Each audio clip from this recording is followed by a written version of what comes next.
I'm Lawrence McCutcheon. Wait a minute. I guess I'm not done. I'm Brent Leary. I'm Paul Greenberg, wishing I was Mickey Mantle. Or are you Tony Kornheiser? Well, no, actually, here's the thing. I'm actually Michael Wilbon. You know why? You went to Northwestern, and I went to Northwestern. All right. That leaves you kind of in a really funny place because I don't think you and Tony went to the same university. Definitely not. But anyway, we are the CRM Playaz. This is the inaugural, the long coming CRM Playaz Sports Edition. And the tag name for this, okay, I'm going to say it. Excuse the intrusion. That's what we're calling this, right? Here's the deal. If those of you listening in don't know why that's funny, I'd not listen in. Yeah. Because you really are not in the world of sports, have any interest in sports at all. You'll know if you know. So that's and if you do know, just forget that you know. Right, because we really don't want Wilbon and Cornell. That's what we call this. No, but we are gunning for them. Anyway, so we've been doing CRM Playaz, what, 12 years? Yeah. And how long have we been talking about wanting to do a CRM and sports kind of themed show? 15 years. Ever since we talk about sports just as much as we talk about anything else. So this is kind of cool, and we're trying to make make the best out of a tough situation with what's going on currently. And so since we have some time and we're all kind of stuck sheltering in place, we're like, hey, maybe this is a good way to kind of make use of the time. So we're going to do what we always wanted to do, is talk about sports and combine it with what we usually talk about. And that's why I thought I'd wear, for the very first CRM Playaz Excuse the Intrusion show, I can't help but chuckle by saying it's a great name. You came up with. I had to go with really the very first. Everybody kind of knows. Anybody who knows me knows I'm a Ram fan. I became a Rams fan as a 5 or 6 year old. Somebody made the tragic mistake of Sunday afternoon turning on the TV in the Leary household, and during the NFC, the NFL on CBS, it was, and this must have been just irony, Brent Musburger doing the game. Wow. Of course. And my name is Brent, so maybe there was some fate here.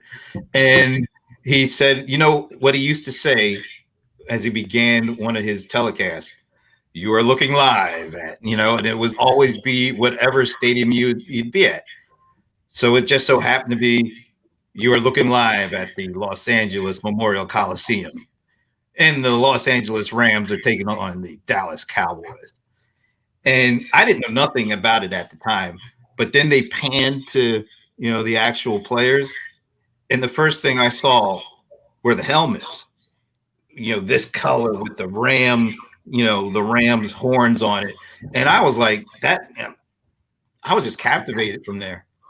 And so for the next 40 some odd years, I've been a Rams fan. And the very first Ram guy that I just, he was the guy as I was growing up, wore number 30.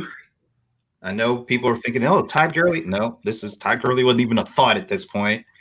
It was Lawrence McCutcheon. So for the inaugural CRM Playaz Sports Excuse the Intrusion show, I wanted to represent Lawrence McCutcheon. That is a beautiful story.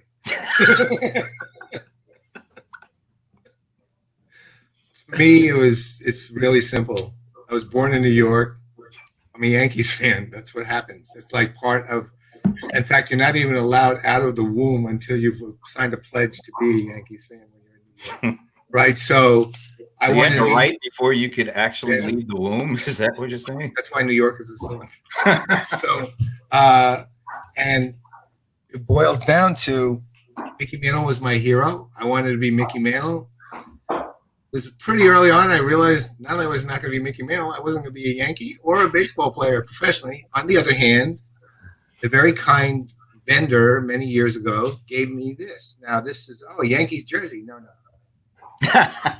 This is the key to the Yankees jersey. Notice the number, too, of course. Of course. Right. Now, luckily, this is too big for me now, right? Meaning I've lost weight.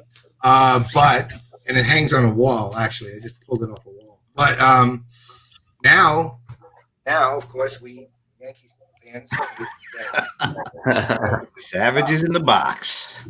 And, and I let's say this, as I think Brent will attest to, I am so well known as a Yankees fan in the industry that I am literally, when I am introduced on stage to speak, part of the introduction is Yankees fan. So, I as far as I'm concerned, my work is done. All right. So we wanted to have a special guest on because it is the first ever, excuse the intrusion, CRM Playaz show. I just got to keep saying that. And we just don't happen to pick somebody who has ties to both of our favorite teams. So I'm going to let Paul introduce him because you guys have something really similar in common that, he has one just like you. So this is interesting for one big reason. It's our first sports show, and this is a guy who's not in sports. His name is Jay Pettigrew, and Jay is actually, catch this, he's a regional vice president for basically new lines of business at Salesforce, but his responsibilities are national, which once again unveils the mysteries of titles in the tech world, right? And one of the reasons we're having him on, aside from the fact Jay is a remarkably personable guy, and he is a Yankees and Rams fan, which that's just DNA, folks. Right? And he also, though, given that why we're all locked down and locked in now, actually has just recently created a nonprofit working in conjunction with Salesforce and a number of teams, as you'll hear, to actually start helping kids in the midst of this crisis. I'll let him explain the details. So first, welcome, Jay, and you can do your clear sports declarations, which are always welcome here. Yeah, I got you. So you gave your origin story behind being a sports fan.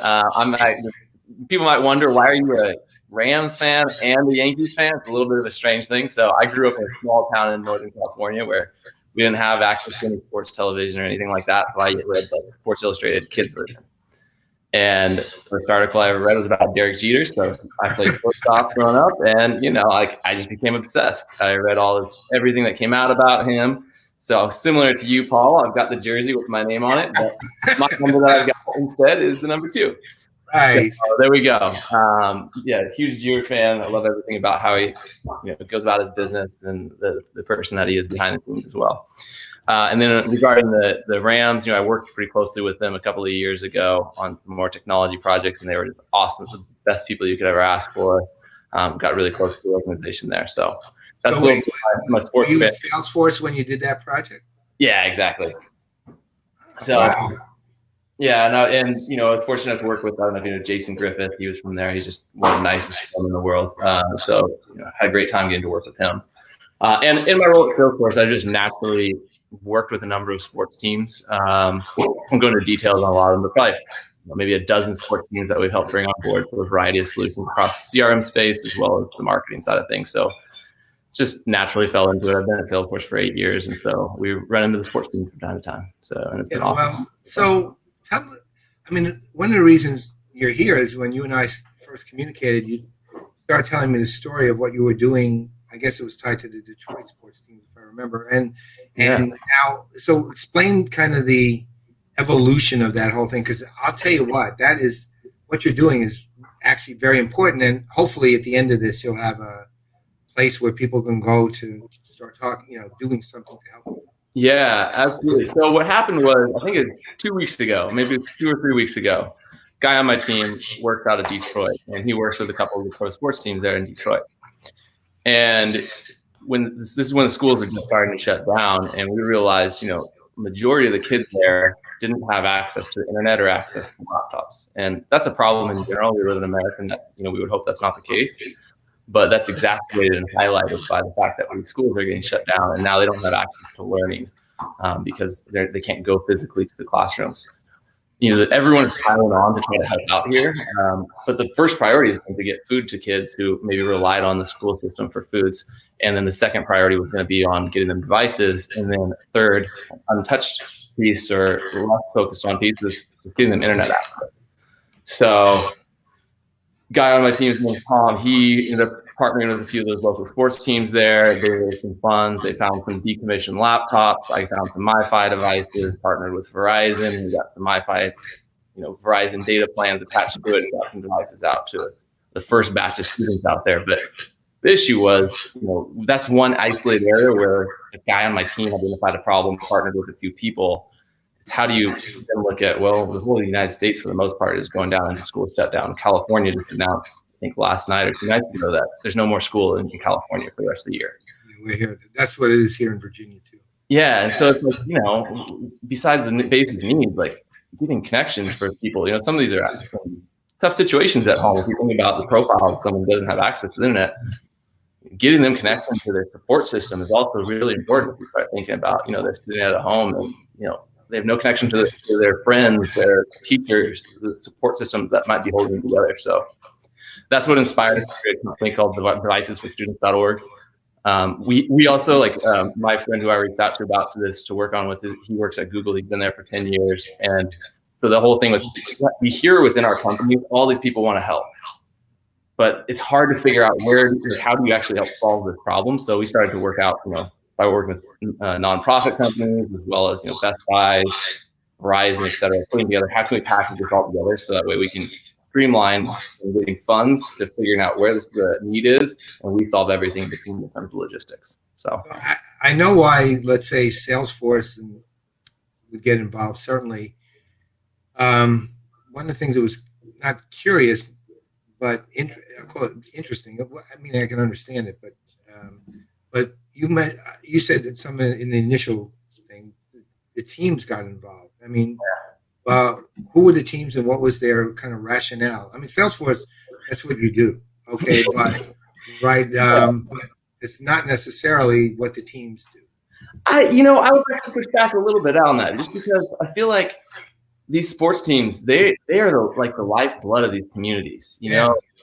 I look at all these events that they'll do during the season for lower income families to bring kids to the game and get exposure to players, all that type of stuff. And really, in the DNA of a sports team is they're a part of that community. Yeah. They feel the pain of the community, and also they're there to bring uplifting sports to kids' lives, and they want to be a better part of helping be the solution during the time when there aren't sports as well. So that type of a thing where I was pleasantly surprised, but also not so, that they all leaned in so quickly and wanted to help out and wanted to be part of a community and a regional effort to get their fans back online and back learning. So which teams were helping? So it started out with the Pistons, and then it went to, I think, actually everyone in all the different teams in Detroit ended up helping to some different degree. So the Flyers, the Red Wings, and then the Detroit Lions as well were just helping.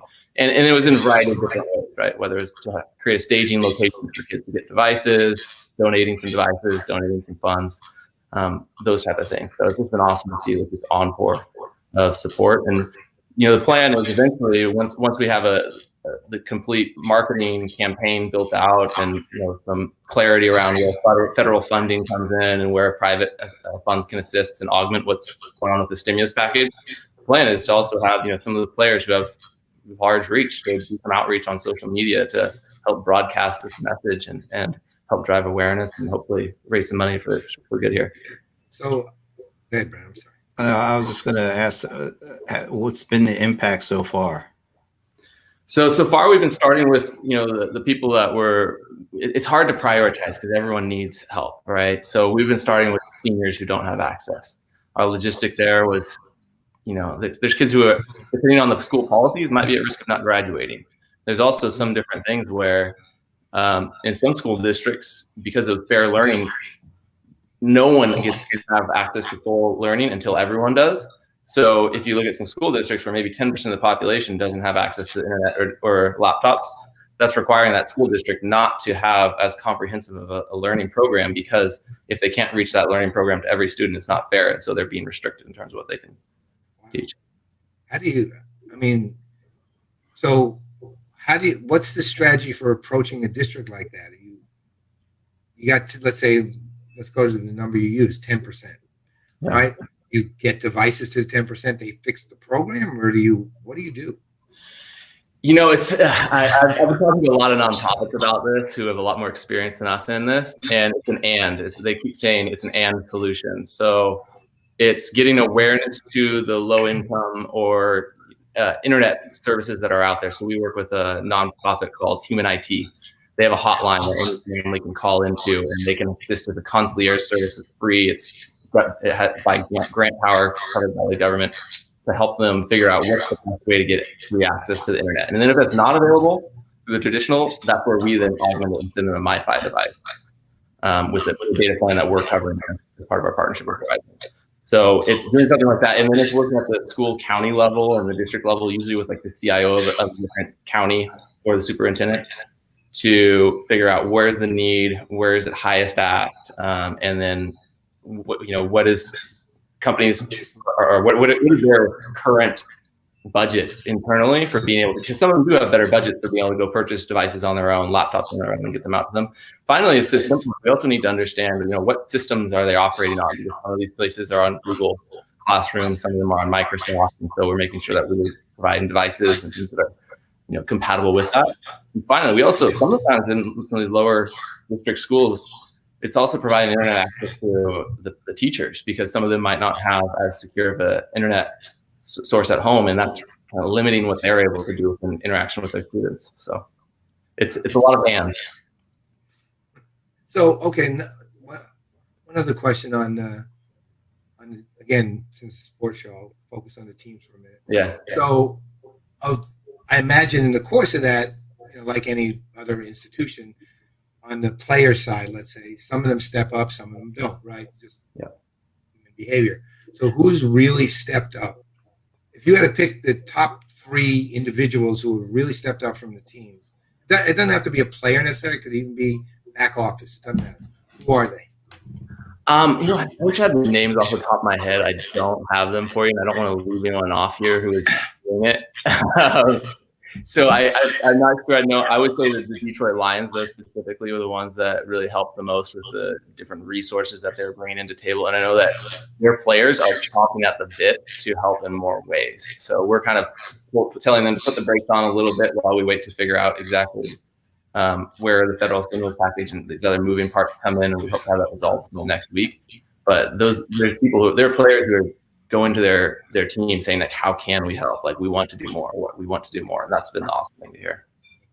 What impact do those players have beyond the financials, but the impact they have when they do get involved and they're around the students?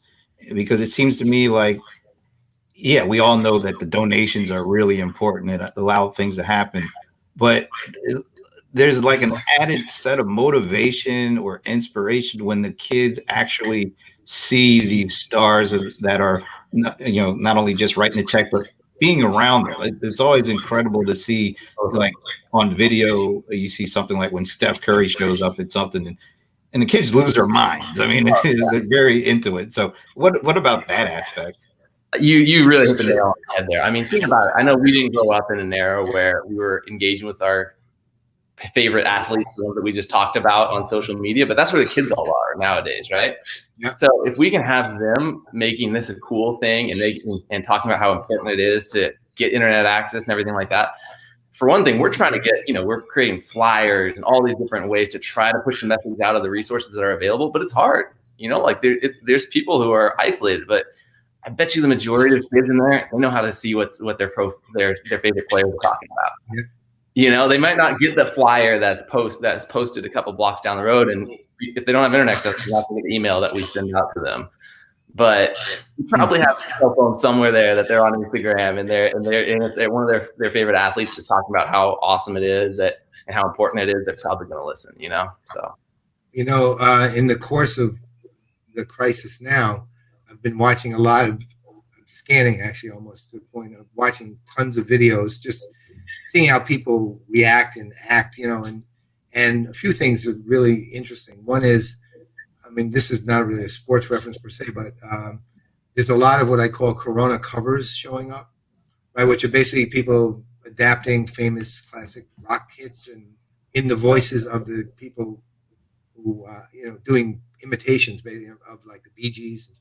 They're staying inside for the Bee Gees, and things like that. And they're really good, actually. These are like high quality works, but they're cheering people up, right? Now, that said, I'm also watching, let's say, scattered throughout, there's nothing consistent about, but scattered throughout, there are a number of the Hollywood celebrities and the sports stars who are stepping up there and just talking to kids and talking to families and just communicating. And it's interesting because one of the messages that came across with a few of the sports stars I watched was, look, we're all in this together, man. We're in it too. It's like, and effectively this has turned into the great leveler when it comes to title and career and celebrity and this and that and the other thing. I mean, but the sports guys there are jumping right in as individuals there. I don't think it's an organized team effort other than they make the team aware they're doing it, I'm sure. But it's pretty heartening to see them step up to the plate and do these kind of things at this point. And the social, the PSA version, so to speak, is really worked well, and I really do hearten people because everyone's looking for hope right now. That's what they're looking for. And the more that people who they love, trust, admire, worship, whatever, can give them, the better, right? And the sports guys are in just a great position to do that, and I don't doubt that a large number of them have, meaning I haven't seen all of them, and two will, at this point. And actually, because you're kind of aligning with a pretty wide array of institutions, of which the teams are among them, because as you mentioned earlier, minimally you've got at least 12, 15 teams that you can talk to directly who are customers. I mean, I know most of them. So, you know them far better than I do. That's right. Well, we know them from Seat, right? I mean, that's how we know them. And one of our future guests, I'm sure, will be Christine Stoffel, who's the CEO. Well, not even just Seat. One of my best buddies now is Barry Bonds, and we had a chance to hang out. Yeah. But that's awesome. Me hanging out with Mickey Mantle. If you're gonna name I'm gonna have to pull out my pictures of all you. Wow. The one guy that I would love to, but I did do a screenshot because he actually liked something I said on I think it was on Facebook. My all-time favorite athlete of all time, going across sports, is Eric Dickerson. That's my guy. Yeah. And I have a screenshot of him liking something. Oh, yes, there it is. See, I've got two of those jerseys myself. Actually, one given to me by Mr. Greenberg there. What a great version. The one thing that's kind of interesting when you look at the impact that these players can have, and it's not just the inspirational side, but one of the most I think important things I saw the past week or so was when Steph Curry did a conversation with Dr. Anthony Fauci on, I think it was on Instagram stories. Yep. But he had a Q&A, and that was meant to bring information about this current situation to I think Steph has over 30 million followers across all the social networks. Yeah. And of course, a lot of those are young people, impressionable people who may not have understood the critical nature of what we're going through now, but only for having Steph be able to have that kind of conversation with the person who is in charge of, handling this whole thing. To be able to have the power to bring that guy into having a conversation where this audience who may not ever have heard directly about this or may have not even thought about this, the power that could have in making a change for the better. That's what I think we look at when we think of the power of sports and the kind of stuff that we do. That's two things. Like, you brought up two people there, and I'll talk really quick about both of them. For one thing, Steph is just an incredible human. I can't have any relationship with him. We're not doing a partnership with him. But if you just look at what he's doing already with his foundation, Eat, Learn, and Play, like, they've leaned in, and they're helping to provide food to kids who are out of school, And then the other piece is on Fauci. You brought up that great point. There's a reason why people like Fauci are meeting with Steph Curry, and they were on Part of My Take, which is a podcast, it's with Barstool Sports. Fauci spent 30 minutes with those guys. The reason being because that's his way, that like, through athletes and through sports, that's getting access to people who really need to have the most awareness about what's going on. And so, yeah, that can be a huge part of what really role that sports can play here. So I have one more question for you. All right, so a week from now, you find out status of what was the program in specific you were focused on? The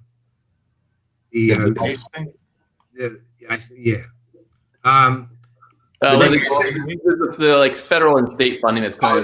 Okay. The stimulus package, essentially a stimulus package. All right, so I suspect it'll take more than a week to figure that all out, but.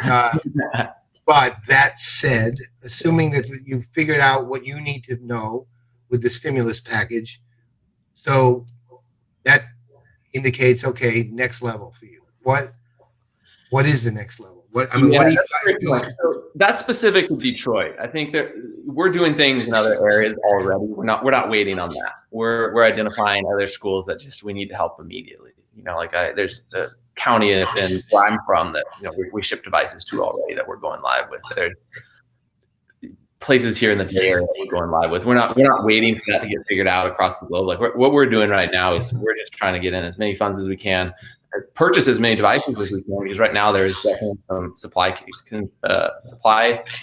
chain constraints that are going on right now.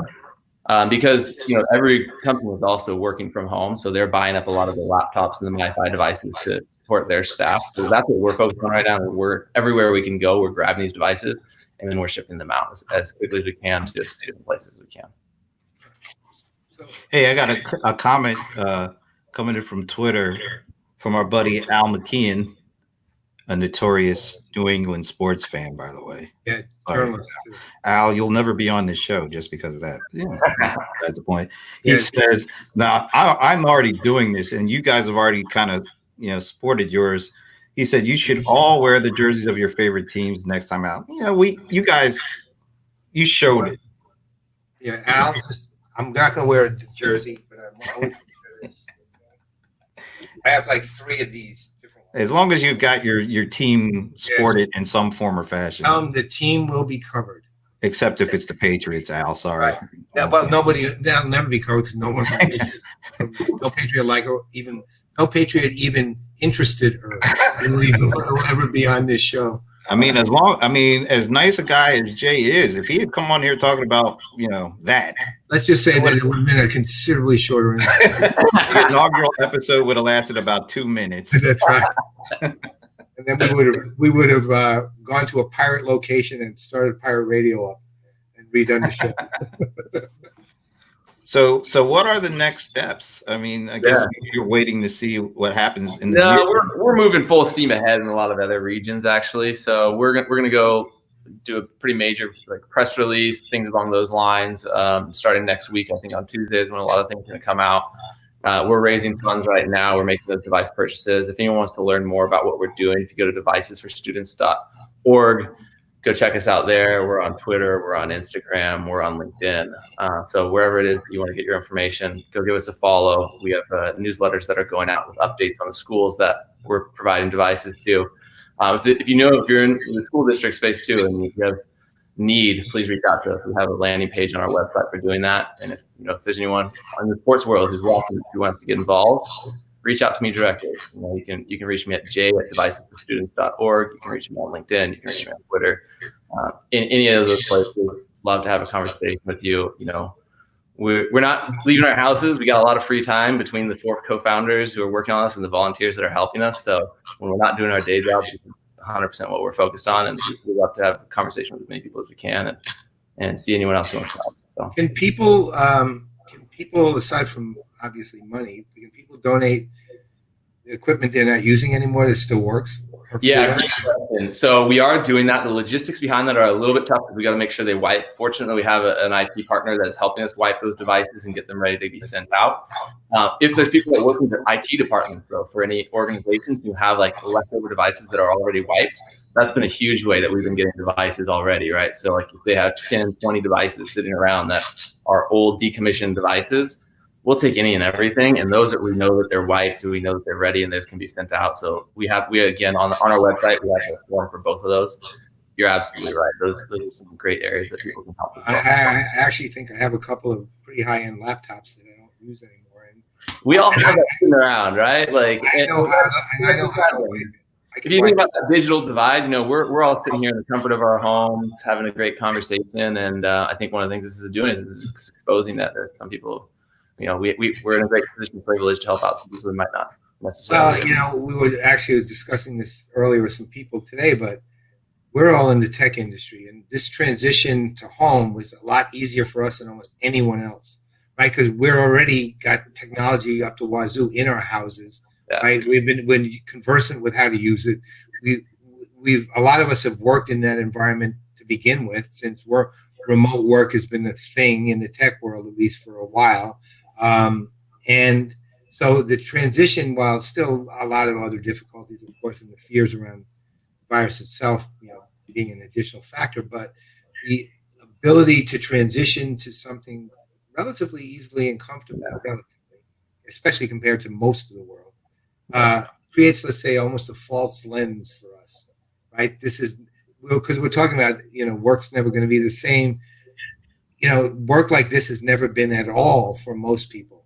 Nothing like this. And there isn't anything to say to me that a retail restaurant worker or a guy who works in the office of the sports, well, they'll have tech, but, a retail restaurant worker is going to be all of a sudden working from home, right? Because you can have restaurants and people are working. And so, this is a big, to your point, though, it also makes us oblivious to the fact we probably have a lot of things we could probably donate without, because they've just been sitting around for a while and we don't think about them. We just hoard them. They basically sit in our closets.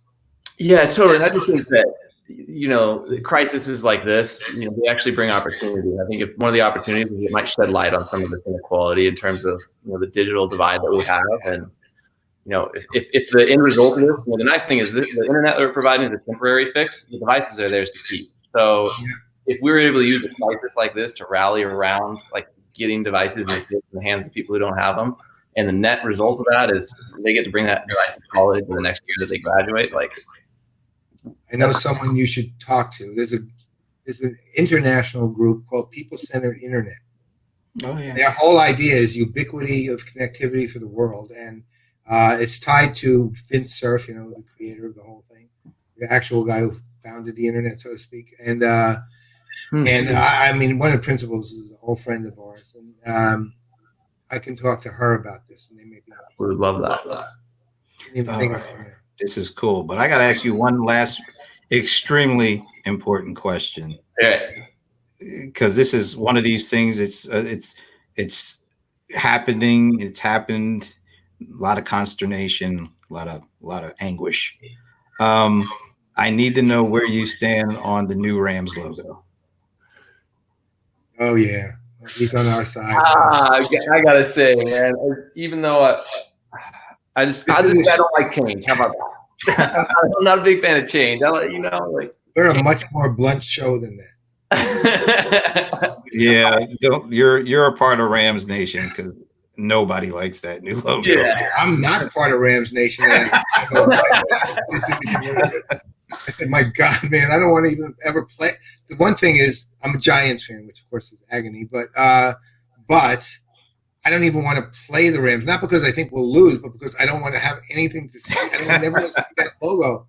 God, it's so awful. I'm just waiting for the traditional Rams logo gear to go on deep discounts now. Oh, yeah. Because I'm not buying that new stuff. Oh, that is the silver lining in this whole thing. I mean, it's one of the best logos. Like the original is one of the best logos in sports. Like, what? Yes. Like, if it ain't broke, why fix it? You know, like.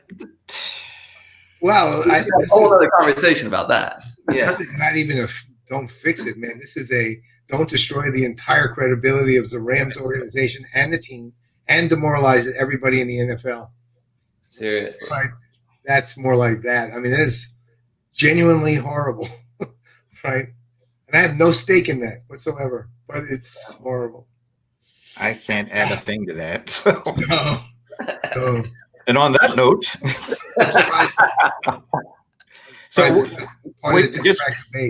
where can people go real quick again? We're on our website is devicesforstudents.com. We're also Devices for Students on Instagram, LinkedIn, Twitter as well.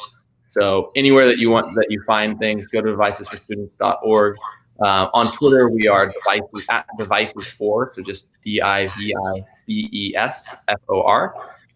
Shoot us a note. We're on LinkedIn as well. So anything like that, you'll see some of the content that we're putting up, the stories that we're putting out there. Share them, reach out to us. We'd love to connect. Awesome. Thanks for being our first guest, man. Yeah, this is awesome. This is great fun. Hopefully we'll do this again back when sports are up and running, and we'll have a chance to talk about, the current sports world. And you know what? You want to do that? You can do that actually. So next week on Wednesday at 3:30 p.m. Eastern Time, we're having the very first CRM Playaz happy hour, which is. Oh, I love it. I'm calling. By the way, I'm calling the name of the location.